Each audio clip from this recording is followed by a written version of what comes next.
在这个时候，大家要向银行贷款，拜托大家，银行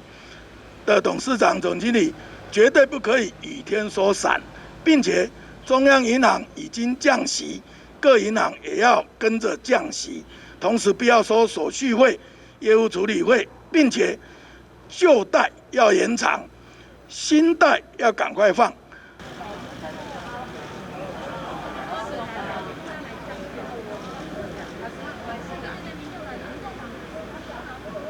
昨天我特别请公股银行董事长、总经理来，就是说，在这个时候，大家要向银行贷款，拜托大家，银行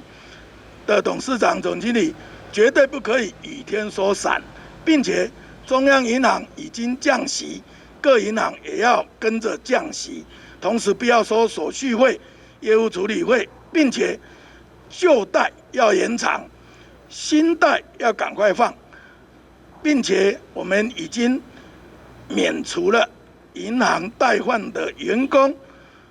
包括他的责任跟因贷放而有风险的这个责任，都国家来承担，除非说有故意或者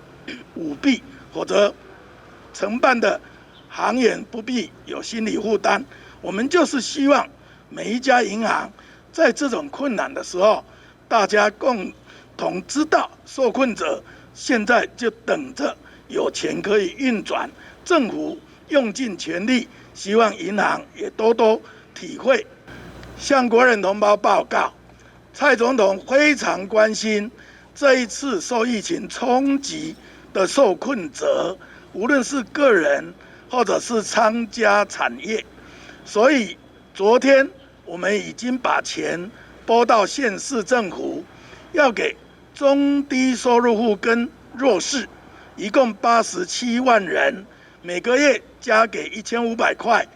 在下个礼拜4之前，应该都会进入到每一个人的户头，缆车司机等。我们也特别补助1个月1万，一次花3万，现在已经花11000多人了。接着陆续发放会到10万人，这些钱都已经在花现金了。那下个礼拜5之前，我们会发给没有雇用就自己当老板的小餐厅啊、水电工啊等等，这些人一次花3万，一共有100万人会受惠。那另外还有帮助，对不起。帮助